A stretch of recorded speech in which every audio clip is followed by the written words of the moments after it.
Ladies and gentlemen, hello, good evening, good morning, good afternoon, wherever you may be. I am joined today by the most marvellous gentleman bass player and fluffy-haired Mr. Chris Chitticks. Good evening, one and all. How Hope we've are been keeping ourselves safe. Yes, indeed. Are you all doing all right? Yeah, I am actually. Well, I've run out of walls to climb, Mike. To be honest with you, I'm an expert wall climber. Just do laps. Just go up and Yeah, down, up and down, up yeah, and yeah, down. yeah. It's been done. Yeah. So Yeah, no, how have you been keeping occupied during lockdown time? very difficult to be honest with you. I wasn't well for a little while, so it kind of put me out of action for a bit. And in fact, it's only been the last week that I've actually sort of picked up the old bass and looked at a few of the set lists for the band and thought, I think it's about time I try to remind myself if I can actually play these things, But apparently, apart from that, it's been pretty boring. I've been doing my bit. I haven't been anywhere, and apart from pop down to, the old supermarket just to get a bit of food, so to keep me going. And other than that, I've literally haven't been anywhere, So yeah. So it's more like running the gauntlet now, isn't it, than popping down the supermarket? You just It feel is. Yeah, it is, mate. Yeah. it's just sort of trying to not touch all the plague zombies that happen to be walking down the aisles. Best time to go is about 9:30 at night, mate. True. The- Don't everybody go at 9:30 at night, no, I've please. said everybody will go at 9:30. Yeah, I know. Well, Chris said that was the time to Yeah, go. yeah, there you go. Take any notice of me, folks. No, it's really busy. Right. So let's get cracking. So for those of you who don't know you, if you'd like to give a little bit about who you are, what you do, and where you come from. Right. Well, for those who don't know me, and I'm sure there's most people that do, obviously my name's Chris. I was actually born in Chatham, in Kent, but I spent a lot of my youth, as it were, in Cyprus because my dad was in the civil service. So I spent an awful lot of time more or less up until the time that I left school, which was at the age of 15, because you could in them days, and there was lots of work, and you could go out and start earning money. Yeah. I guess I've been a bit of a wanderer, for want of a better word, for most of my life, to be perfectly honest with you, Mike. It's a musical nomad. Well, it wasn't so much musical up until I guess the age of 12. When my dad bought me my first guitar, because I actually, like a lot of people, started trying to play guitar, which I'm obviously still trying to do, I might add. Aren't we all? at that age, and never really thought about anything as far as just learning to play a few tunes like most people do. I mean, I don't know if you want me to carry on from there, because it does sort of ramp up after that particular period of time. Yeah, if we can backtrack a little bit. If we go back to, because you said to me that you sort of did, when I do these interviews, I like to find out sort of the family environment that was going on. Yeah. So you said you had quite a musical family, didn't you? Yeah, my dad used to play the piano. Mm-hmm. In fact, when I was even younger, I attempted to play the piano, and it was never really going to happen, Yes, my dad played piano, and one of his sister, my auntie, she was on the stage. She used to do singing and tap dancing way back in the 50s, So wow.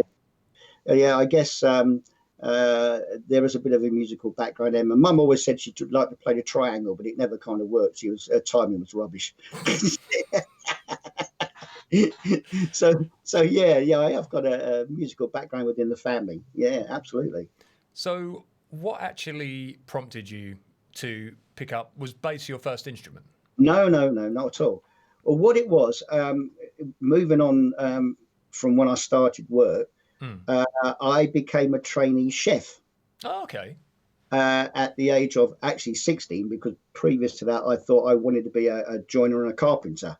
And I won't go into the apprenticeship details, because basically I fell out with a bloke who was supposed to be teaching me, and I thought I ain't doing this.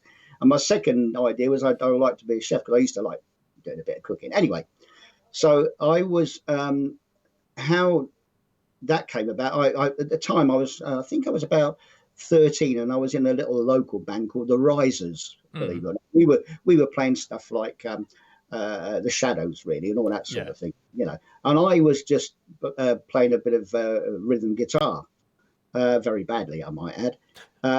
But the strange thing about it was, I went to work in a pub where they did all this a la carte stuff, and I worked with an Italian chef. And this Italian chef had an amazing operatic voice. And what happened, he used to go into the restaurant after our service, put fresh whites on, and he would sing to the customers, that sort of stuff, like, oh, Solo Mio and whatever. Absolutely brilliant. But at the time, now we're coming on to I used to go in the bar and play a little bit of guitar with one of the barmen that was there, and he happened to be a drummer. What sort of era? Because are we talking 60s here? We're talking 60s. This would have been 65. Blimey. 65, yeah. And this drummer was actually on a break from actually playing. He was a professional musician, and he was just finished a tour with the Johnny Dankworth Orchestra, right, and Cleo Lane. I'm sure that a lot of the younger people probably don't even know who they are. But, that's what Google's for, ladies and gentlemen. Yeah, Google. Yeah. Anyway, his name was Johnny Mattison, and we used to go in the bar in the afternoons when the place was shut and just play rock and roll, basically, and the story goes on from there. So I don't know if you want me to stop there, if you want to ask me something else before we go on to the next stage of the adventure. Yeah, we can do. So we've had a few people saying, Gordon says, hello, good evening. Hi, Gordon. Mr. Haggart says, excellent. Mr. Alan Pugh says, does Trump know you've nicked his shirt? Oh, well, I see. No, he doesn't. Well, you patriot, you, look at you. But yeah, so at that point, what was kind of like your musical competence at that point? And what were your sort of aspirations from at that point? Were you happy with what you were doing? Did you want to go on to greater, bigger things? No, I had no intentions of. I was just, if you like, as we would be called these days, a bedroom player. Yeah. I knew 4 chords. I could have joined Status Quo, I mean, you could have joined some of the Essex cover bands, mate. Well, you're going to be popular. It's all right. I've been one of them at some point. No, I didn't. I mean, I was just tinkering about on guitar. I mean, I took music at school and absolutely useless at it. I can't read a note. All them little dot things. I mean, they just. I haven't got a Scooby-Doo. They just make everything complicated. Oh, mate. Well, the funny thing about it is, you probably know that a lot of people who can read music can't actually just improvise. No, that's true. With a lot of classical players in orchestras. I'm not saying all of them because no, but we've played with a few where we've got various sort of session players in, and they have to have the music. They can't sort of interpret and just sort of go with it and that kind of thing. Get away, and they go, "Ooh, where do I go from here?" Anyway, yeah, that's true. No, going back to your question, Mike. No, I had no thoughts of ever becoming a professional musician, or really, I suppose, a musician of any sorts. It was just a hobby, if you like. Let's put it that way. It's the simplest way of putting it. Mick Lonis guitar says, "You knew 4 chords, you liar." Yeah. I did, honest. Yeah, 3.5. I was working on the 4th. E, A, D, and G, I think it was. So from this point, so what happened? Because obviously the next stage of your musical career is things. I think you said you were about 17, weren't you, when things properly kicked off? So what happened, and how did it happen? Well, what happened? The guy I told you about, Johnny Matheson, the guy you play in the bar with, he turned around to me one day and he said, "I'm going to put a combo together, and I'm going to go off and tour Turkey and Greece. Would you like to come?" So I'm thinking, bearing in mind at this particular time I was a trainee chef. I was just about to start doing city and guilds and stuff like that, which anyway. And I thought, well, what do I know? We're talking about musicians that, I mean, the other guy, Eric, was with the Scottish Dance Orchestra. We're talking about proper musos, you know? So it must have been really daunting, just the idea of it. Do you know something? It's really strange, Mike, but if somebody was to say that to me now, I think I'd be really, really scared. But at the time, I don't really know why. It didn't frighten me, the fact that I didn't know. I mean, we were playing, rehearsing stuff like I Left My Heart in San Francisco and Dave Brubeck's Take Five. You know, and this, you know, I was a rock and roller, for Christ's sake. What is all this stuff? The funny thing about it was, I'm thinking, well, how am I going to play all this stuff? I don't know these chords. Eric knew all the fancy chords and all the jazz stuff. And I'm thinking, duh, you know. But what it was is John said to me, he said, because I believe it or not, I used to sing in them days, and I would never dream of putting you guys through it anymore. Oh, no, there's a gauntlet thrown there, my boy. If we get back out in the world, you're not getting away from that. I'll attempt a bit of backing vox, and that's about it. Anyway, John said to me, "No, I want you to do all the rock and roll stuff because we were basically going to go from at that time. He told me we was actually going to go out and do clubs, where you did a residency first. So it could be just background music while people were eating in these American bases, like, you know. Anyway, to cut a long story short, I agreed to it and." Basically gave up the chance of doing my City and Guilds. I'm thinking, will I ever get an opportunity like this again? Yeah. You know, what do I do? And at that time, I'm 17 and I'm thinking, what the hell? You know, I've got loads and loads of time in front of me to do other stuff. Why the hell not? And so one very dark, miserable day, there was three guys. There's a keyboard player. We never had a bass player. The drummer. Really? No, there's a drummer. There was a keyboard player and myself and a girl singer, which you had to have, and an Alsatian dog.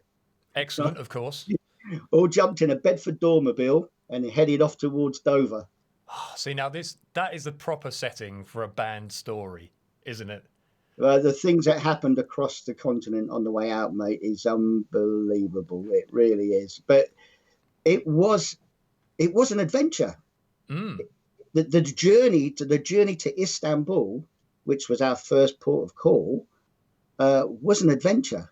And this is in the days when it was Yugoslavia, before what it is now. Yeah. You know, it was. So we trundled off with this Dormobile that eventually fell apart, I might add. Of course. You've got to rebuild your tour van at least 5 times on the journey. The door kept dropping off, or every 10 miles you had to get and stick it back on again. You know, it was absolutely crazy. So we've headed off across France, blah blah blah, which was all fine till we hit Yugoslavia, and we got to Yugoslavia, and it must have been around about, I don't know, midnight, I guess, and we was just going past in Belgrade, and what we had to do was we had to get our work permits for Greece outside of Greece. Right. So we had to go to the embassy in Belgrade to get our permits. Anyway, we arrived in Belgrade at like midnight, and in them days, as you probably know, it was quite a closed communist country. Yeah. And it was real scary, and people would look through the curtains at you as the van was driving. Can you imagine it? You imagine some series on the TV, this van slowly going down a really dark street, and all these people looking through their curtains thinking, ooh, you know. Anyway, to cut a long story short, we thought, never mind about the work permits, let's just get the hell out of here. So we headed off out of Belgrade and headed towards the Greek border. And eventually to what we got down there after running out of food and eating cabbage and jam. We nicked cabbages from fields and stuff like that to keep us going because we'd just run out of food until we got to Greece, like, you know. So was the whole journey? So are you literally driving from the UK all the way over to Istanbul? Yeah, and we drove the actual tour. We drove all around Turkey. We drove all around Greece to do the gigs in this Dormobile with the dog. We still had the dog. In fact, the dog ended up living in Crete in the end because We'll get to that bit possibly a little bit later. Oh. Yeah, so we got into Greece. We had to drive through Greece to get to Istanbul, where our agent was based in them days. And we were due to go from there to a place called Sinop, which is up on the Black Seas. If anybody ever wants to look at a map of the Black Sea, you'll see a little peninsula sticking out. And on the top of it, you'll see a little place called Sinop. It's miles and miles from anywhere. Anyway, and when we arrived in Athens, we'd literally driven non-stop from the UK. So it was like 4-day journey or something. I can't remember now. And we was all absolutely shattered. We get the phone call from the agent. I want you at the NCO club in Istanbul tomorrow night to do your first gig. We weren't scheduled to, but the band that was supposed to be there hadn't turned up. Oh. So we got lumbered with doing the first gig. Now, the strange thing about it was, now you've got to bear in mind, I said, we never had a bass player. Yeah. Right? John used to play the bass on his on the old keyboards. Doors style kind of thing. Yeah. And I would just pretend, seriously, right? But I had a Watkins Circuit 4, if anybody of you guitarists out there know what one of those is. It's got it had more pickups than the Space Shuttle on it at the time, and more knobs than you could shake. So I just used to whack everything up and eventually I learned to play the root note. And that's what I would do. But a lot of the time, it was John that would play the actual. So what I'm saying is, I was literally standing on stage with a smile on my face, just thinking, look what I'm doing, which I wasn't. Do you know what I mean? You were just the sex appeal of the band. That's what it was, really. I got away with this for so long until I eventually learned the stuff. Yeah. Because when we come to the rock and roll stuff, I was fine with all that. But when we was doing all this other stuff and all the, all the old dancing, smoochy type stuff, I hadn't got a Scooby-Doo, it was just unreal. So what I was trying to say is, why the hell John ever wanted me to actually do this with the experience I didn't have, I will never ever know. But having said that, we had a ball. It sounds incredible. Were you playing some? You mentioned playing like the Air Force bases, and they were a big thing back in the day, weren't they? Absolutely, yeah, they were, yeah. But we would do a residency. We would go to one place and would stay there for a month. And what the Americans would do is they would bring in a floor show. So they'd have a band that would come along and they'd do a spot for half an hour, and basically cabaret type thing. And it was when I was in Crete that I kind of took up the bass from there, because what happened, we had a band come out called the Bunch of Fives, and they were playing all the stuff like R&B stuff, like the Stones and all that sort of stuff. And the bass player, but he looked a bit like Bill Wyman, funny enough. And we got real friendly. And I said to him one day, I said, do you know something? I'd love to have a go at doing that. Would you show me one or two? He said, well, do you know root notes? I said, well, I know the root notes to the chords that I know. Yeah, the important ones. He goes, great. He goes, well, that's a good start.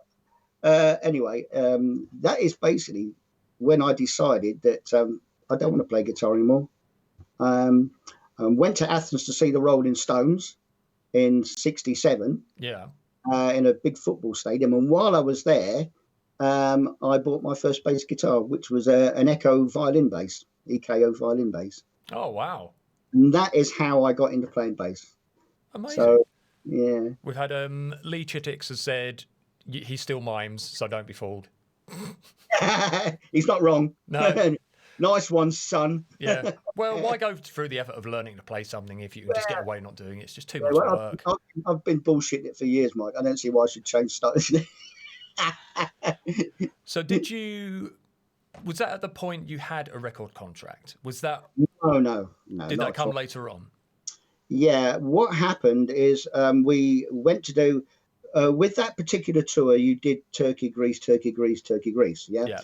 Well, we went back to Turkey and did all the clubs again. Ended up in a place in Turkey called Izmir. Now, while we was in Izmir, there was a lot of trouble with the agents, and the band decided they'd had enough and wanted to go back to the UK. Yeah. Well, I didn't want to go back to the UK because my folks were still living in Cyprus. Oh, of And course. from Izmir to Cyprus is not very far. So I sold all my gear to an American airman, actually, funny enough. Uh, um, um, and I went back to Athens, jumped on a ferry, went to Cyprus, and I thought I'll take a holiday with the folks because I hadn't seen them for. Actually, they came to see us when we was in Crete. So that's not quite true. Oh, cool. So I had seen them during that particular tour. But I thought, well, I'll go to Cyprus. I was brought up there, blah, blah, blah. And while I was there, strangely enough, I joined another band. Just follows you round, doesn't it? You just can't get away from it. It was a band called The Four Men, and it consisted of two guys that were in the army. Dave Foley was one who was a pro musician before he joined the army, and he was mates. He came from Liverpool, and back in the day, he was big mates with the Beatles and Jerry and the Pacemakers and people like that. Because in fact, he was actually in the stage show Maggie May. I don't know if anybody ever knew of Maggie, but he was actually in that anyway. So, and Dave was playing bass at the time, and I got talking to him, and he said, "Well, look," he said, "I don't mind going back on guitar." He says, "If you want to come in on bass," and hey presto, I stayed there for another year. Oh, excellent! Yeah, which was really cool. So, how long did it take to go from there till sort of the big break? Right. What happened is I eventually came back to the UK. It must have been about, I think it was about 68, something like that. And I went to stay in Kent, from where I come from, with my uncle. I was lodging there because obviously, coming back from 2 years away, like, or whatever it was, I didn't know where to live. And while I was there, I answered an ad for a band called Dandelion Teacup. Right. Great name. Brilliant name. There was an even better one, but I didn't join him. But this name has always stuck with me. G Flat Snorkel Love Pipe. How's that for a name of a band? Was it a prog band? It had to be. Psychedelic. Yeah. That psychedelic era is type of thing. Like, anyway, that never actually came to much. But during the time I was with them, I answered another ad for a band called The Plague from Gravesend. I'm still in touch with Kev from the band. He now lives in Perth in Australia. And John, who was the drummer, actually lives on Canvey Island. Oh, right. Or not. So we've managed to get back in touch after all these years. In fact, a couple of years back, I went out to Australia to see Kev. But I joined The Plague anyway, and The Plague had been signed to Decca at the time when I joined, and I took over from a very good friend who I'm still friends with even now, Mr. Humphreys. Roger, he was the bass player before me, and he had to leave for whatever reasons, and I took over his position. So yeah, we were signed to Decca. We had management and all that sort of stuff, but like a lot of things back then, it wasn't quite as cushy as it appears to be, really. Yeah. And there was a lot of problems with management, if I remember. I can't remember all the details because Kev used to deal with the band, so he was the man that was dealing with all these people and managers and stuff like that. I think we had a couple of managers during that particular time. There was only a very short period of time I was with them, possibly only a year and a half, maybe. I don't think there's any sort of when you listen back to a lot of band stories from back then, there doesn't seem to be any band that's just had one good manager and did not get some form or another screwed over by somebody. But that's what I mean. I dare say it still happens these days, but that's what was happening. But it wasn't until a little bit further down the line, as we will come to that,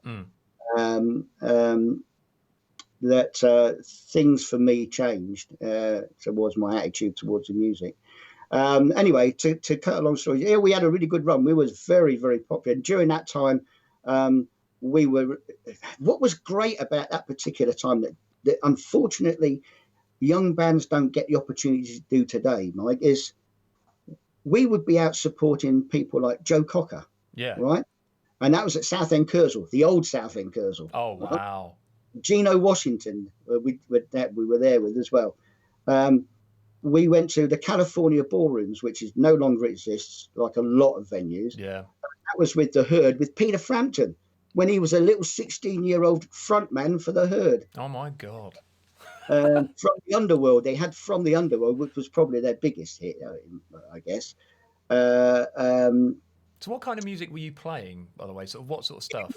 It was pretty much stuff like we were doing our own stuff, and it was with some covers thrown in, like Hendrix and Cream and all that sort of thing, because that was what's happening at that particular period of time. Like, a lot of bands did that kind of stuff, didn't they? They didn't just do their own stuff. There was always some covers thrown in just to fill it out.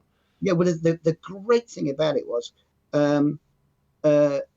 you could do original stuff in them days, and you would pack a place out. Yeah. Because nobody had the internet like we have now, and there was access to easy stuff. I mean, it's like when we went to the California ballrooms, we supported the Herd. We were doing some of our own stuff, and Alan Bowen was the keyboard player. I believe he's the keyboard player with Quo now. All right.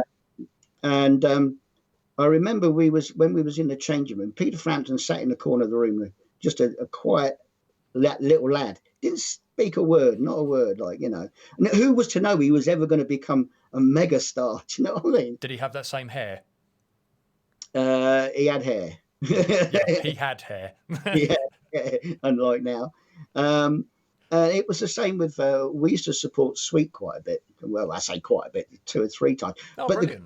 What I'm coming on to, and there was, just chucking a couple of names at you, which is I hate doing, but it was part of my adventure, But at the time, you never thought about it like that, because you never thought of these bands being like you would do nowadays, superstar bands and stuff like that. They were just bands on the road. Well, I suppose it's the same for any of us when we're all, if we sort of, you're a young musician playing at 16, 17s, and you're all doing the circuits and you're all bumping into people who sort of at some point might go on to something huge. So you're going to knock around with a lot of these big names. Yeah, absolutely. But the good thing about it was we were able to do this because the college and the university circuit in those days was massive. And as you probably know, AC/DC played at Colchester, so there was masses of venues, proper venues to play in. And a lot of these bands were out there doing this. He might have had a record in the charts. I mean, Joe Cocker, for instance, he had, with a little help from my friend, just charting at the time. Yeah. Joe Cocker and the Grease Band, it was. And this was Southend Curzon, and what a nice guy, and what a band. That was just an experience when he walked on stage, it was just. Oh, yeah. It's like powerhouse, and we had a beer with him afterwards. Really? Oh. Well, he had 2 transits, right? Long wheelbase transits, one with the gear and the band, and the other one was full of beer. It's unreal. Doing it right. People knew how to gig back then. But this is what it was like. This is what I think. Unfortunately, a lot of the young guys, or in bands in general these days, don't get the opportunity to play with people of that stature without having to pay a fortune to get on tours and stuff like that. Where we were really lucky. And when I look back, and I think of these times and these people, I just realise how lucky that we really were. And we were extremely lucky. Yeah. But the scene was so totally different, And I suppose back then, we've got a few comments, by the way. Is Robin Forsyth, I'm guessing, is your nephew? Is that correct? Yeah. Hey, Neff. Yeah, he's saying that this is like the musical version of Uncle Albert. You're a legend. I ain't got a beard yet, Rob. Yeah, don't mention the war. And Lee Chitticks says, Jeff Beck popped his head round the door and notices there's a little sweet shop on the edge of town. For those of you, that's Wayne's World, isn't it? Yeah, I'm writing my son out of my will. He's in trouble, mate. Yeah. I love him to death. I love him to death. We will come to that if we have enough time. Remember, Lee, all of these notifications are being read and documented. Yeah, I want a copy of these, Mike. If you can print them out for me, please.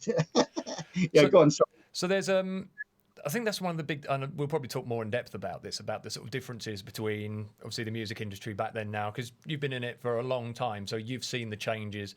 You took a break, sort of a little way in, but we'll come to that as well. But as you say, back then there seemed to be so much more opportunity, even though people were still getting messed around and screwed around by whether it's agents, managements, record companies. That seems to have always been the case, because it's business, isn't it? That's what's happened. And it became a business. Yeah. It became a business with people that really, now, in my opinion, I don't, whether it's right or wrong, don't know nothing about music. They're just out to make as much money as they can. But that's another story, you know. It changed, and I saw the change in my version of what the change was anyway. I mean, I dare say other people have got other opinions, you know. I can't vouch for them. I can only vouch for what I think, you know.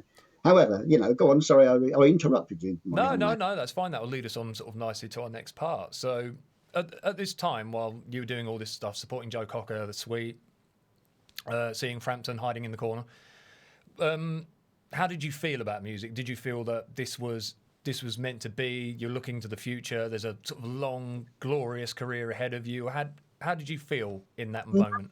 No, actually, I was just riding the train, as they say. You know, we were really busy in those days, up and down the country, just like a lot of other bands. You know, I mean, you'd go down the M1 and put into the services at one of the 3 o'clock in the morning, and then that car park will be full of bands, like, you know, all sort of sitting over their cup of coffee, trying to keep themselves going, like, you know.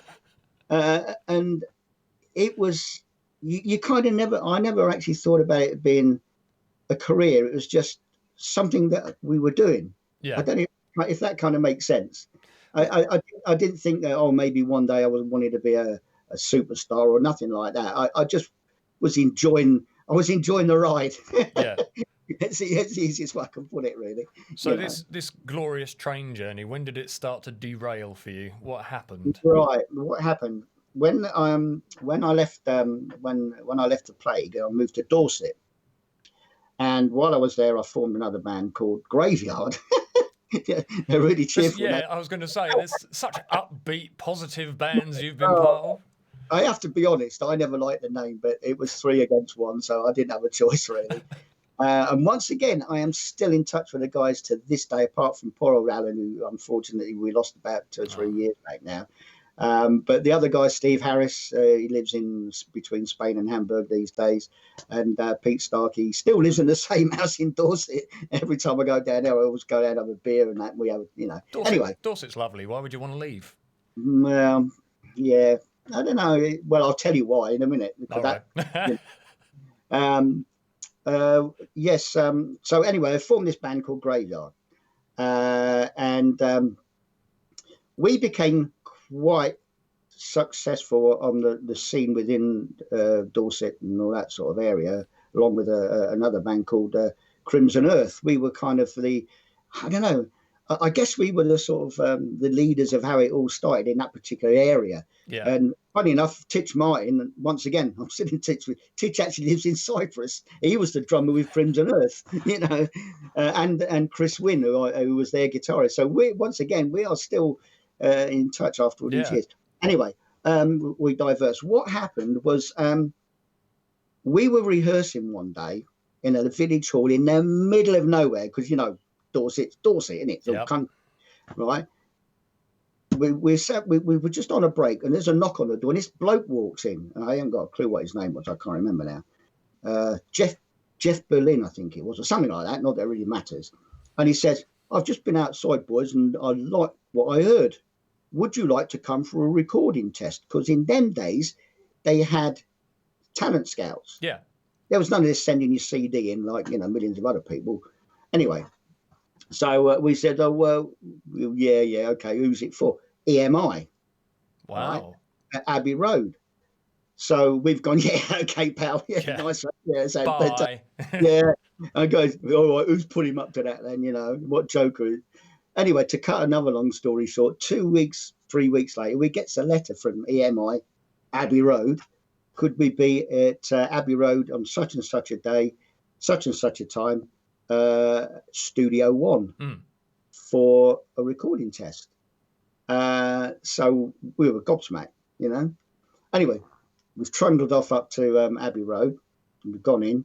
And the day before we were in there, Tom Jones had been in, and all this orchestration stuff was still there. You know, what they'd obviously been doing recording, like, you know. And the thing is, it was so. It's obviously so different now because everything seems digital now. Obviously, in them days, it was like Flash Gordon in the control rooms. Yeah. break lead. There's a big clock spinning around and 24, track tape It was like the recorders. Starship Enterprise, wasn't it, back Oh then? no, it was yeah. Anyway, so we've done this recording test, right? We're like scruffy bunch of gits. If you can remember early pictures of bands like Free and that, well, that's what we look like, right? All right, that's exactly what the image was in them days. Excellent. Right. In fact, I think there's probably a picture somewhere of the band. I've seen one on your. I think you've got one on Facebook. Yeah, there's probably a black and white one floating around. So anyway, yeah.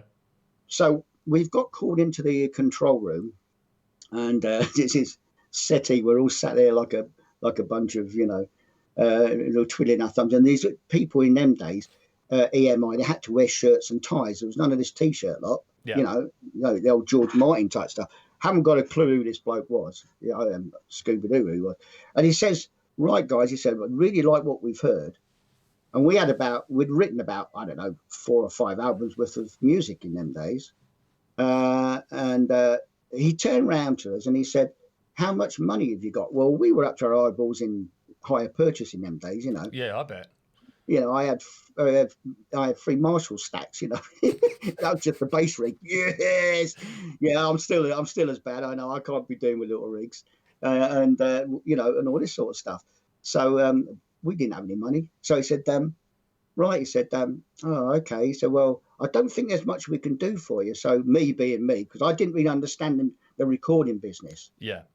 I'd been out playing and touring. That's a whole different ballgame. Well, who does, to be honest, when you're that age? Yeah, it was, and you're at EMI, Abbey Road, Beatles, and all that stuff. You're thinking, whoa, woo. Yeah, just completely overwhelmed by the sort of atmosphere that you're in.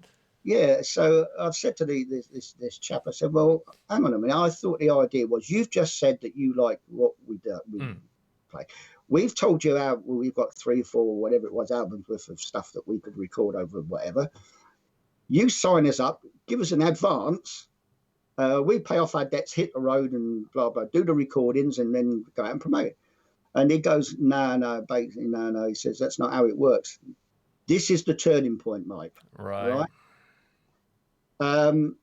Basically, what happened is they wanted us to fund the recording sessions. Now, can you imagine? I mean, even in them days when you're on, I don't know, whatever it was, 20 quid a week, try to finance recordings at EMI. Yeah, Abbey Road. It ain't never going to happen, is it? No. And basically, that's where that particular bit of the adventure came to a halt. He said, we can't do anything for you if that's the case. So basically, they wanted us to finance the recording sessions, blah, blah, blah. And they wanted to take the money at the end of the day after we'd worked our pants off, like a lot of things happened to bands in them days, as most people will know. Yeah. So anyway, we've driven back to Dorset, and within 2 months, I'd say the band decided to split. I then had a little session with some other mates who had a band down there called the Electric Bath. I've been in some great bands, mate, who I'm still in touch with to this day. Yeah, remember, ladies and gentlemen, an electric bath is not a good idea. It is not, no. Good band name, not good in practice. Absolutely. So I was with them for a little while, and then I don't know, my love for it started to dwindle. I could feel that the passion for playing was gradually going away. And I'm thinking, but at this particular time, it now dawned on me that I really didn't have anything to fall back on career-wise, work-wise, because everything I'd ever done had been either put into music. And up until that particular time, we'd been really busy. We were out 6-7 nights a week. Yeah. And at the time I was on a removal firm, so we were doing removals during the day, and I was out with a band, traveling all over Dorset in the night. So you can imagine the sort of state they got into. It always makes me wonder. Sorry, just a quick one. Is when you hear about people talking about the kind of things that when they were gigging and they were also still working during the day, and I mean that must even like how old were you at this point when you were? 21, 22. Yeah, so that must take its toll. Working during the day, playing at night. If you saw some of the photographs from that day, I'm not kidding you.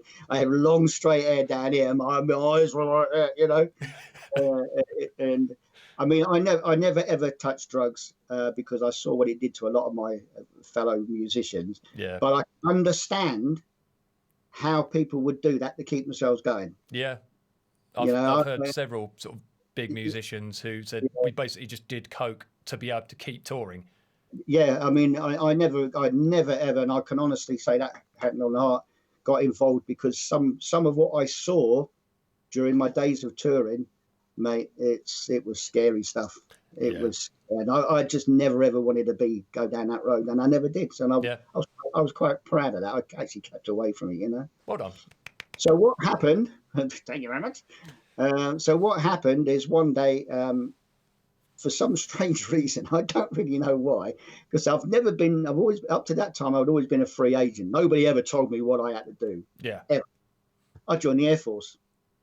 Now, that's a bit of a U-turn, isn't it, there?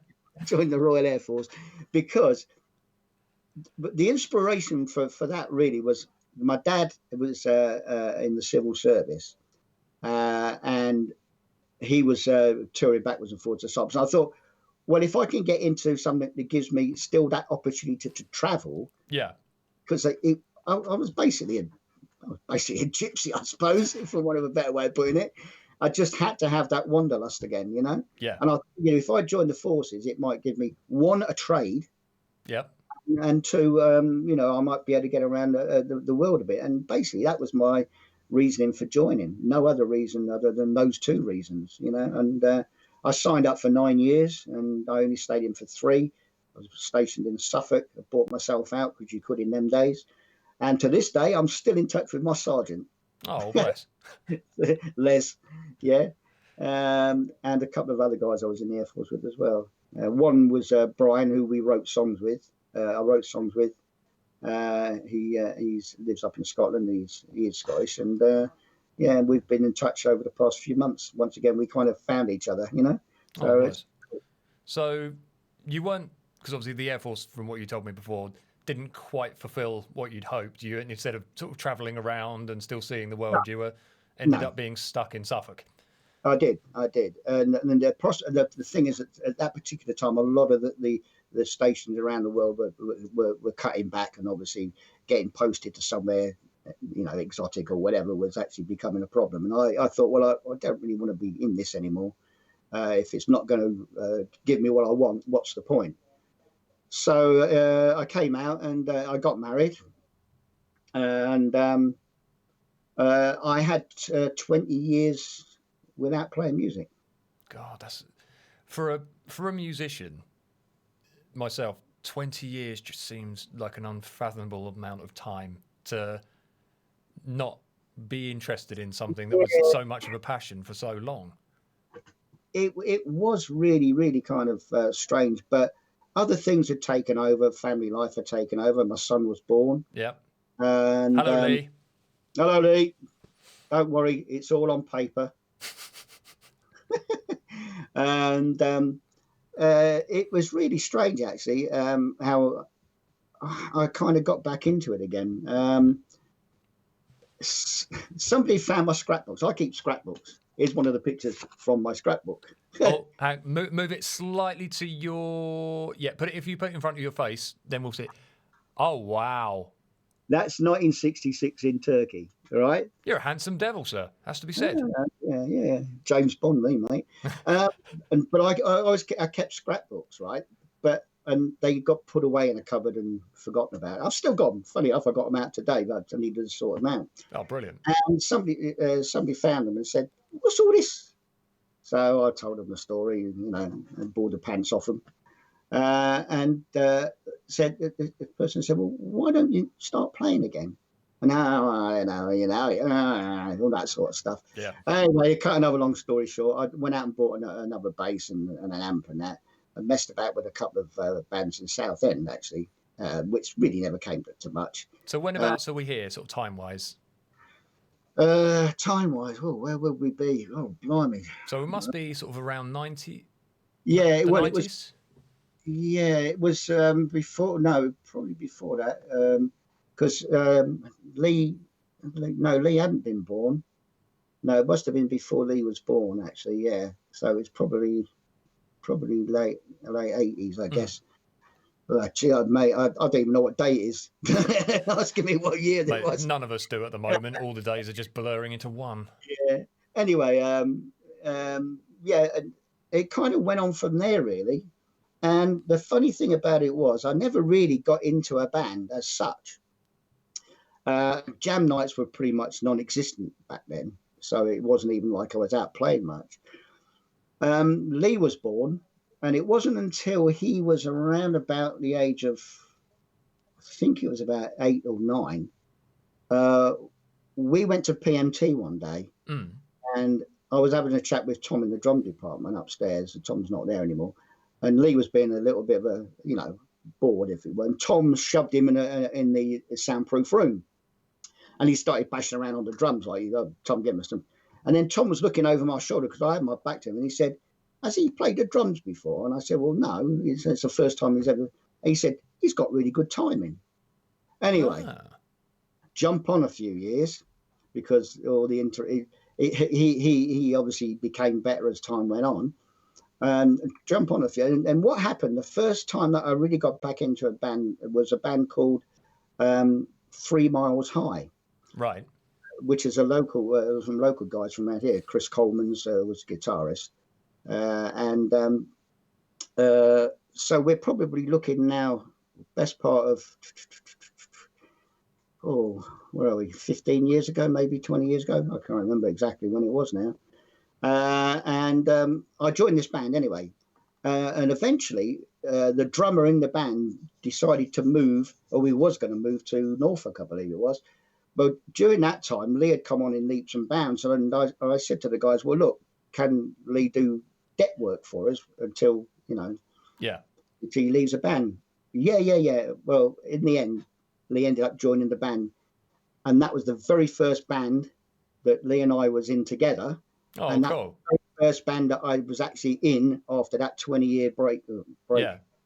So 3 Miles High was it really. That's when I got back into playing again, and it just happened to be with my son.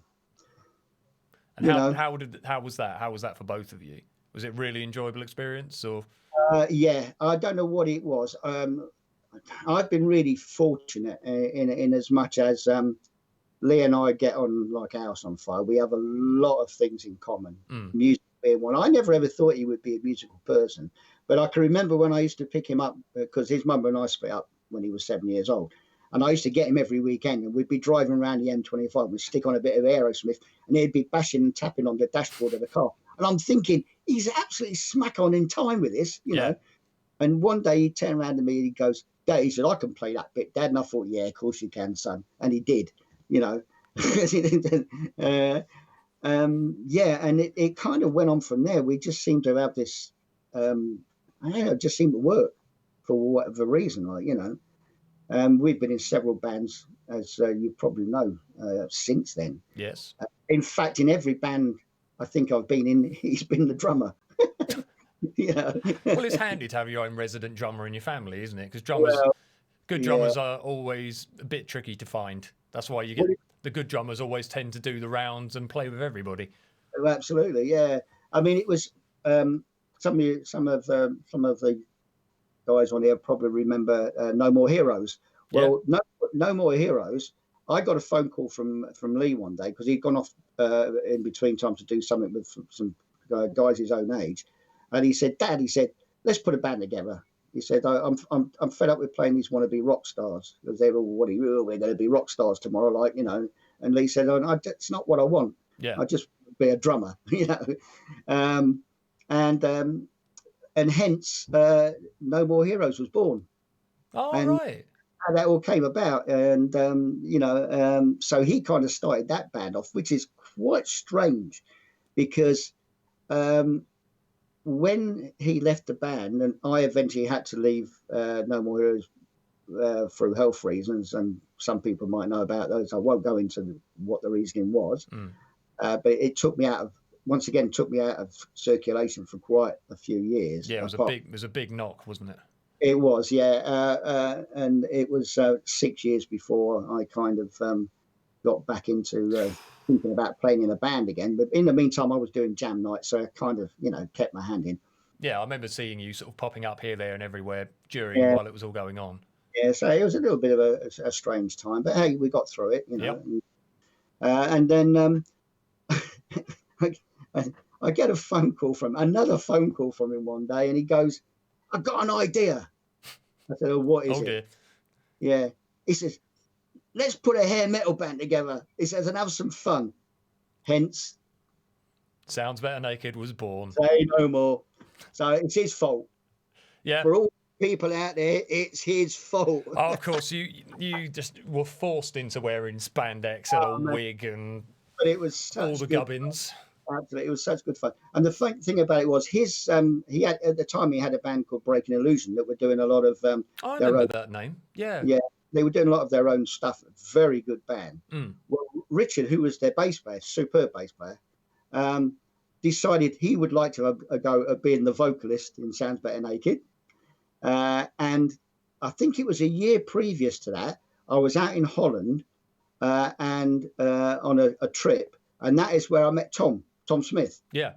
Phenomenal player. Yeah, and I had to mention it to Tom one day, and he said, "Yeah," he said, "I'd love to do that," and hence Tom became the guitarist in the band, and that is basically. I mean, Richard unfortunately left after the Hits Festival that I put on for the prostate cancer charity, and then we thought that was the end of the band, to be honest with you, because we could get nobody that was interested and wanted to dress up in, ladies' clothes and stuff like that. Oh, mate, you should have just gone to Ipswich. That is like the bog standard dress code for Ipswich. Yeah, mate. But it's such good fun, and it's such it's one of the most relaxed, couldn't give a toss bands I've ever been in, and I think that's why it works. To be honest with you, You guys are great. You can see you're really having. I think that's one of the joys of watching a live band is where you can see that everyone is enjoying themselves. Mike, if you can't have a laugh at us, then I'm afraid there's something seriously wrong with you. Oh, mate, I know. I look like this. If people can't laugh at me, then there's something Right. seriously wrong. But I think, to a degree, music for me became far too serious. And after all the stuff that had happened in the past, I just couldn't. I just didn't want it anymore. You know. And as we thought the band was it, and then it must have been it must have been 3-4 months ago now. Time just goes, as you well know. I'm sitting in a pub one night. In walks Susie Brown, right? And I got chatting to Susie, and she said, "Well, whatever happened to Sounds Better Naked?" So I kind of run through the story. She said, "Oh, I'd love to have had a bash at that." Ding! Phoned the boys up. We all went in to have a jam in the studio, and she was awesome. Oh, excellent. So Susie Brown is now, if we ever get out there, a vocalist. Yeah, so we're all wondering at the moment if we're still going to have bands at the end of this. Yeah. And so really that's where we are at the moment in the musical journey, yeah, there was times in between where I really just didn't want to do it. In fact, up until a few months ago, I was debating whether I really wanted to carry on anymore. Yeah.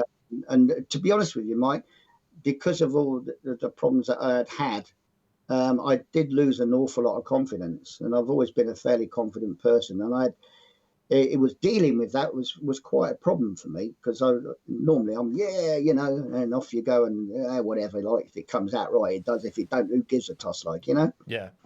But it then started worrying me if I might make mistakes, or I'm going to play it wrong, where I would never have given it a second thought before. So what was it about what you went through sort of that brought you to feel like that? Was it just a complete sort of mindset change, or? Yeah. I think it was really. I kind of thought to myself, because I'd been away from it and I was only doing bits here and bits there, that I wasn't actually capable of doing it anymore. I tell you what, that seems to be quite a common. I know actually people who we're friends with, some people who I've interviewed, some people I've talked to. It doesn't take much to sort of knock a musician's confidence, because obviously you're getting up and standing in front of people and you're playing and you're wanting to put on a show, and if you get anything that gives you a knock, it can have quite a devastating effect, and you end up really doubting yourself, what you're capable of, and all these different things. Absolutely. I'm sure, some of the guys that are on here tonight have been in exactly the same Yeah. position. I think we've all been there. Uh, um, uh, but I've never been able to sort of say to myself, "Oh, the audience doesn't know the difference." Whether Yeah. you on that, do you know what I'm saying? Because But that's pride. That's having pride in what you do as well, isn't it? it is, and I think it's like anything you do, really. If you feel that you're not doing it to your best of your ability, that you're not worthy anymore. And I think that's how I kind of felt, I Um, don't think that's a bad way to think though, because at least then you, I mean, yeah, you could probably be like super critical of yourself and almost end up drilling yourself into the ground. But yeah, it's having that. I think bands who've got people who are of that mind, who actually want to go out, put on a good show, want to do well, they're the ones who people are actually going to want to go and see and who are going to get a better reputation. yeah. And I think the other thing is, if when we play with really good musicians, because I class myself as an average, I just do what I do, whether it's right or wrong, and you play with really good musicians and you're going, oh, blimey, he's so much better. Oh, well, I'm playing with these really great musicians and I'm not worthy. You get that kind of feeling, which is probably not the right way to go about it. No, I can understand that. I mean, I'm like with my band Recovered, and they are phenomenal players. Yeah, absolutely, mate. Josh is probably one of the best drummers I know. Matt is a phenomenal guitarist. Nick Yeah. is a really great, versatile bass player. Mm. And there is sort of times where I sort of look around at the people I'm gigging with, and you sort of start to think, can I keep up with this? This is it. You've said it better than me. But yeah, that's pretty much. So being in Sounds Better Naked has kind of given me a little bit more of a confidence thing, really. Yeah. Because once again, I'm playing stuff that I've never played before, and that's another problem. I've just been there. I was rehearsing with a band called Balls Out. Now they're doing some really album stuff I've never heard before. Great bunch of guys. Yeah. Phenomenal musicians, and I'm really out on a limb here. I'm 60, that's the era that I came to, the 60s and the 70s. Yeah. And I'm being bombarded with all this stuff from Youngwy Malmsteen and stuff like that. Bloody hell. Yeah. So, but I did it. But I tell you what, I had to work really hard. And the problem is, the older you get, the bloody harder it is. Yeah, appreciate being young, everyone, when you're sort of about like in your teen years and you can just pick everything up like there's no tomorrow. Yeah. All these phenomenally talented people out there really pee me off. Oh, you'll get embryos now who can play better than any of us ever can. Yeah, not wrong. But I think the important thing is, Mike, is like you so rightly said, is to enjoy it, regardless to what standard of musician you are. Anybody that can get up on a stage, whether they're good, bad, indifferent, whatever, in my books, they're okay. It's knowing what you're. I think while I was chatting to, I think it might have been Gordon about it, and I think Nick as well. It's doing it for the reasons that you want to do it. So if you do want to just go out and have a laugh with your friends, and you're happy doing that, and you're getting that, then brilliant. If you want to be a real professional band who's really, really rock solid and tight, and that's what you're sort of aiming to achieve, then great. But it's just making sure that you're getting the fulfillment that you want from what you're doing is the important thing. Yeah, I mean, I never. I'm a very lazy person. I mean, I never spent a lot of time learning stuff. I can't sit down and practice for hours. It does my head in. No, I can't. Somebody probably can, and that is why they become bloody good. Yeah. And I'm thinking, I don't know. Oh yeah. Well, I can play that tune. That'll do. And that, unfortunately, that's me. But having said that, when I get up in front of an audience, I don't know. You know what it's like. Your adrenaline kicks in, and suddenly things just seem to work, and you think, oh, I couldn't do that yesterday, and suddenly I'm playing, You know. Yeah, it's amazing what happens when the old adrenaline gets pumping, and all of a sudden you actually wake up. Yeah, yeah. And to a degree, all these years, I've a lot of my stage craft, whatever you want to call it, has been bullshit. Like that's the way it is for pretty much all of us. But if it works and the people enjoy it and they're having a laugh, and yeah, does it really matter? You know what I mean? People just want to have a good time. That's Yeah. the thing. I mean, we all sit there and wonder about what songs we should be playing when we go out, and we want to play this, and oh, this song's amazing. You know, people ask for the same songs Ah, all the time because that's the songs they like, and those are the songs they want to hear. And if you so, can play those to a reasonable level, yeah. people are happy. Yeah, I mean, I've been really lucky. I mean, like a lot of guys out there, and a lot of my friends on Facebook have been friends, musicians I've played with. Gordy being one. You know, Yeah, I've got a great picture of me and Gordy playing at a Jelly. It's one of my favourite pictures. yeah. I think we were having a discussion about what comes next halfway through a tune, but whatever it was, it's brilliant. But I mean, I've been lucky to play with some superb musicians who are way out of my league, you know. But they've always made me feel like you're part of what's going on, and that's the important thing, you know. Not judging people on their abilities, you know. No, God, no. I mean, some of the conversations we've had, I would much rather have a musician who I can get on well with, who is reliable. They don't have to be the best, most qualified, top level musician. If they're fun to play with and you know you can depend on them, Yeah, that's yeah. great. Because we've all met musicians who are absolutely phenomenal, Oh, who are just wankers, to be honest. well, we won't go down that road, shall we? No, no, we won't. No, we'll leave it to your imaginations, people. Yeah, yeah. I've met quite a few of those in my time, mate, and I have got no time for egotistical people. I really haven't. But with Lee, I've brought him up to keep himself grounded, and he has. Yeah. And I'm really, really pleased that he has. You know, he's all he ever wants to do is play drums. He doesn't care if it leads on to other things, then all well and good. But as we know, doesn't always work out that way, does it? No, I think. Do you think we're quite lucky when it comes to sort of the music scene that we've got? Because Yeah. we Yeah. both know some amazing musicians and who are just absolutely lovely people. Without a doubt, without a doubt, I hold. Yeah, that's definitely.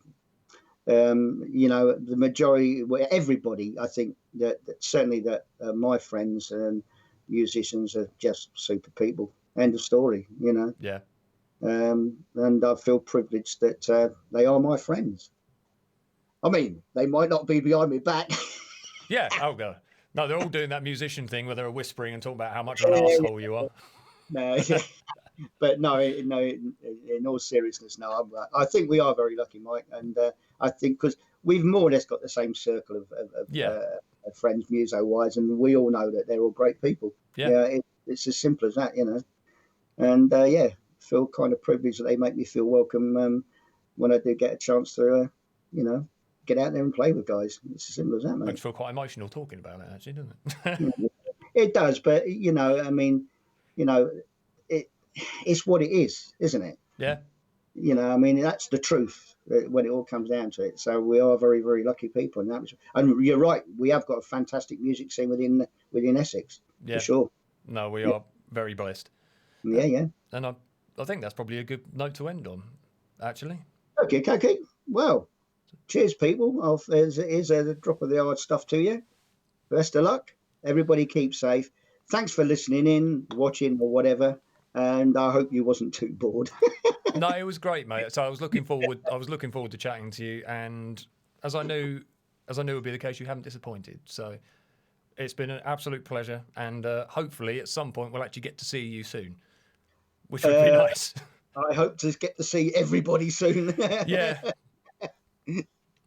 Fantastic. Well, thanks very much, Mike. Anyway, it's been a real pleasure, mate. An absolute pleasure. Thank you very much, everyone, for tuning in. So take care, everyone, and we will see you all soon. Cheers, Chris.